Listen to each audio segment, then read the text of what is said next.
lakini bado Chama utashindwa kumaliza.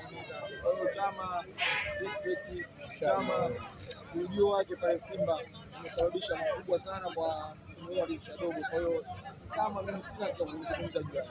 Mungu ampe maisha marefu na Mungu aendelee kumpambania kuendelea kuipambania timu yetu Simba. Tunashindwa kupunguza idadi ya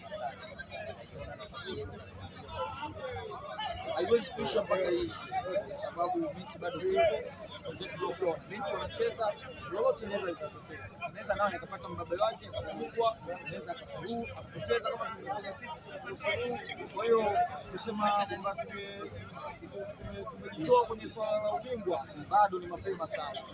Mpaka ishe kabisa tukasema sasa hivi ubingwa tusubirie mwakani.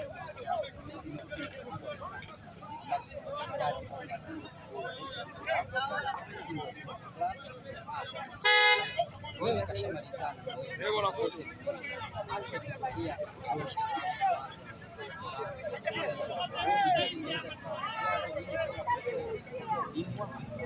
Wewe kuna Azam peke yake, hakuna timu zingine zilizojua.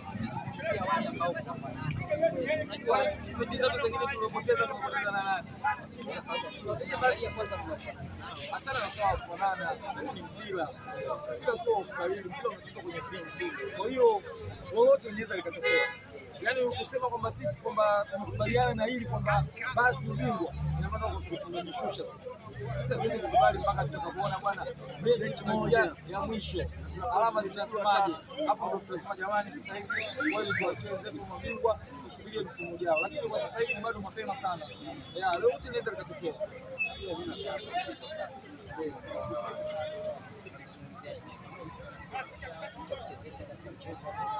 Mimi kwanza kusema kweli nitamani yule Mkenya. Mkenya angekuja yani sisi yule Mkenya maana yule hata hao ni marefa lakini hawajafika kiwango cha yule Mkenya. Kwa viwango yule hata hao ni marefa viwango lakini kwa yule Mkenya mimi bwana bado nitabaki kumpa heshima.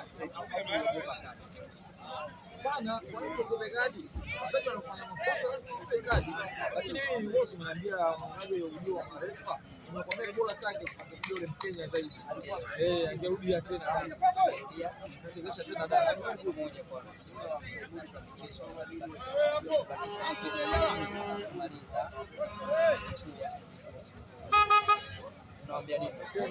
Mimi ninatuambia tu mashabiki wa Simba tusikate tamaa, tuendelee kuisupport timu yetu. Popote takapoenda tuendelee kuipambania ili mechi zilizobaki tujue tunafikia wapi. Tusishuke kwa sababu ya hii mechi ya leo, tuendelee kuipambania timu yetu mpaka pale mwisho utakapofikia. Shukrani sana.